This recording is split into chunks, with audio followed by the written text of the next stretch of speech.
નમસ્કાર વિદ્યાર્થી મિત્રો, તમારું ખૂબ ખૂબ સ્વાગત છે મારી આ ચેનલ સ્ટડી વિથ નેન્સીમાં। જો હજી સુધી તમે મારી આ ચેનલને સબસ્ક્રાઇબ ના કરી હોય તો જલ્દીથી સબસ્ક્રાઇબ કરજો। આજે આપણે પ્રકરણ નંબર 1 સંખ્યા પરિચય સ્વાધ્યાય 1.1નો પ્રશ્ન નંબર 3 અને પ્રશ્ન નંબર 4 જોઈશું। તો જુઓ, પ્રશ્ન નંબર 3 આપેલો છે, અલ્પવિરામ યોગ્ય રીતે મૂકો અને ભારતીય સંખ્યા લેખન પદ્ધતિમાં લખો। તો આપણને શું કરવાનું છે, આ જે સંખ્યા આપેલી છે તેમાં સારી રીતે આપણે અલ્પવિરામ મૂકવાનું છે યોગ્ય રીતે, અને એમાં પછી ભારતીય સંખ્યા પદ્ધતિમાં લખવાનું છે। તો અહીં મેં સાઈડમાં ભારતીય સંખ્યા પદ્ધતિ લખી છે કે ભારતીય સંખ્યા પદ્ધતિમાં શું આવે, આ એકમ, પછી દશક, પછી 100, પછી 1000, 10,000, લાખ, 10 લાખ ને કરોડ। તો એકમ, દશક, 100 પછી અલ્પવિરામ આવે, 1000, 10,000 પછી અલ્પવિરામ આવે, પછી લાખ, 10 લાખ પછી અલ્પવિરામ આવે। તો આપણે અલ્પવિરામ લગાડવાના છે અને આપણે એને શબ્દોમાં પણ લખવાનું છે ભારતીય સંખ્યા પદ્ધતિમાં। તો જુઓ, એમાં પહેલું આપેલું છે, એમાં શું કરવાનું, જુઓ 8, 7, 5, 9, 5, 7, 6, 2। તો આપણે શું કરશું, આ સંખ્યા ઉતારી લેશું, જેમ આપેલી છે એમ લખી લઈએ કે 5, 7, 6, 2। હવે શું કરવાનું, અહીં આપણે જોઈ સંખ્યા પદ્ધતિ, ભારતીય સંખ્યા પદ્ધતિ, એના મુજબ આપણે અલ્પવિરામ મૂકશું કે પહેલાં કેટલી સંખ્યામાં પછી અલ્પવિરામ છે, 3 સંખ્યા પછી, એટલે 1, 2, 3 સંખ્યા પછી અલ્પવિરામ, અને પછી 2, 2 સંખ્યા પછી અલ્પવિરામ। એટલે આ જુઓ, એકમ, દશક, 100 પછી અલ્પવિરામ, 1000, 10,000 પછી અલ્પવિરામ, લાખ, 10 લાખ પછી અલ્પવિરામ। પહેલાં 3 સંખ્યા પછી અલ્પવિરામ મૂકવાનું, પછી 2, 2 સંખ્યા પછી અલ્પવિરામ મૂકવાનું। હવે જુઓ, આને આપણે શબ્દમાં લખવું હોય તો કેવી રીતે લખાય, એકમ, દશક, 100, 1000, 10,000, લાખ, 10 લાખ, આ શું આવ્યું, કરોડ। તો આપણે શું લખશું, 8 કરોડ 75,000, 75 લાખ આવે, શું આવશે, સોરી 1000 નહીં, પણ કેટલા આવશે, લાખ આવશે। 8 કરોડ 75 લાખ 95,000, હવે 1000 આવશે, 95,762, કેટલા આવશે, 762। 8 કરોડ 75 લાખ 95,762, આવી રીતે આપણે એને શબ્દમાં લખવાનું। જોવો, હવે એવી જ રીતે બીજો દાખલો આપેલો છે, 85, 46, 28, 3। તો આને પણ આપણે પહેલો દાખલો કર્યો તેવી જ રીતે કે પહેલાં સંખ્યા લખી લઈએ, સંખ્યા લખી લીધી। હવે શું કરશું, પહેલાં 3 પછી 2 પછી આપણે શું કર્યું, અલ્પવિરામ મૂકવાનું। હવે આપણે એને શું કરશું, ભારતીય સંખ્યા પદ્ધતિ મુજબ આપણે લખશું। તો અહીંયા શું આવશે, એકમ, દશક, 100, 1000, 10,000, લાખ અને 10 લાખ, એટલે શું લખશું, 85,46,000, 85,46,283।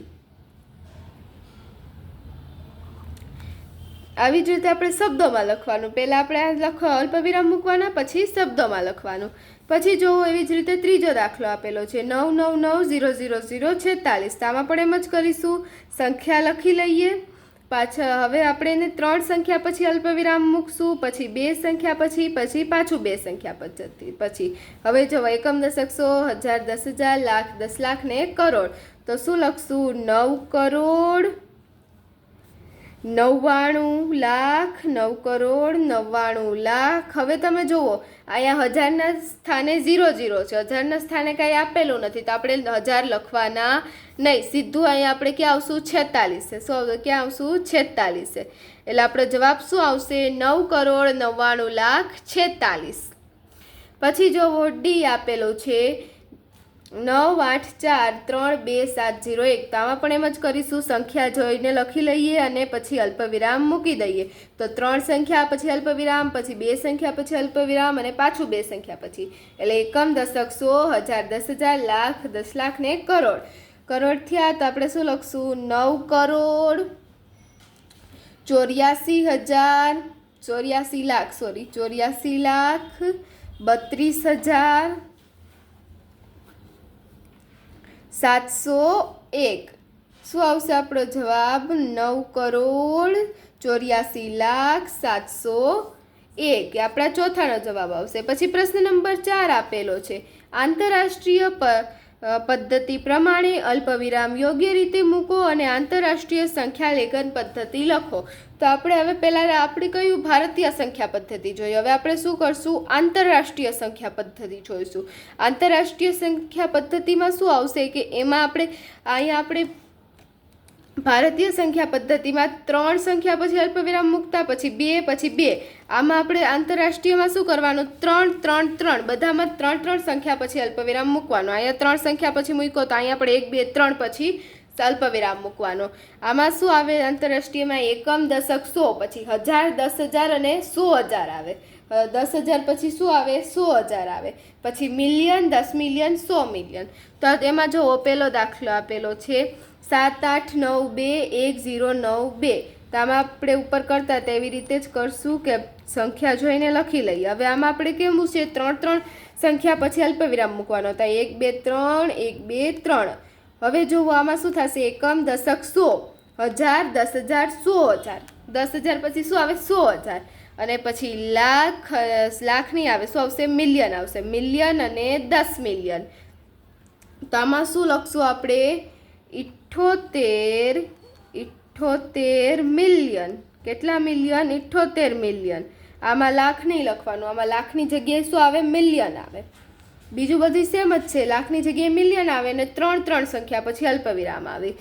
78 મિલિયન. હવે શું આવશે, 921. આમાં 921 લખવાનું. 921,000. આમાં શું આવશે, તો એક આયરે 3 સંખ્યા લેવાની એટલે 921,092. શું થશે, 921,092.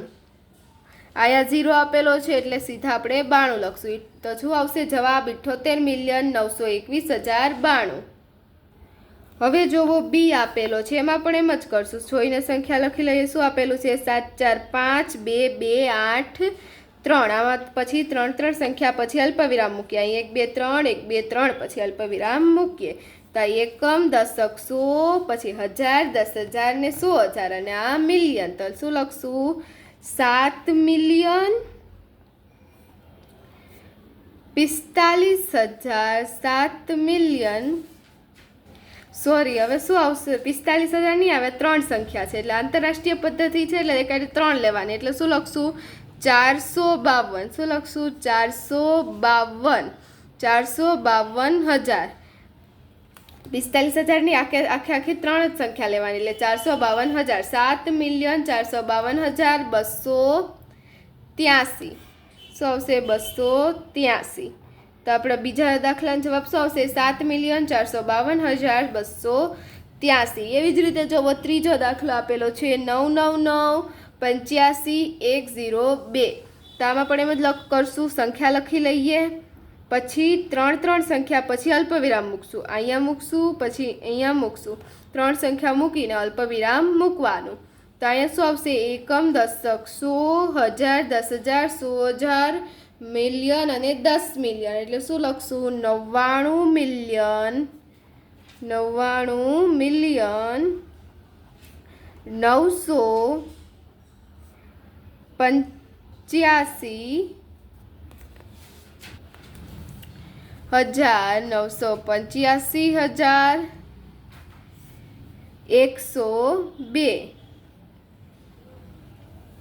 99,985,102 આપણો ત્રીજા દાખલાનો જવાબ આવશે. પછી ચોથો દાખલો છે 480,49,831.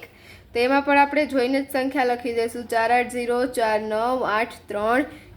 3 સંખ્યા પછી અલ્પવિરામ મૂકીએ. તો એકમ, દશક, 100,000, 10,000, 100,000 અને મિલિયન. તો શું લખશું, 48 મિલિયન. 48 મિલિયન. પછી અહીંયા જોવો 100ના સ્થાને કાંઈ નથી એટલે હવે આપણે શું લખશું, 49,000. 49,000. પછી શું આવશે, 831. 831.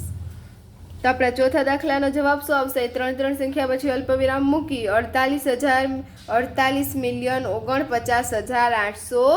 31. તો અહીં આપણો પ્રશ્ન નંબર 3 અને પ્રશ્ન નંબર 4 પૂર્ણ થાય છે. જો તમને વિડીયો પસંદ આવ્યો હોય તો લાઇક શેર સબસ્ક્રાઈબ કરજો. Thanks for watching.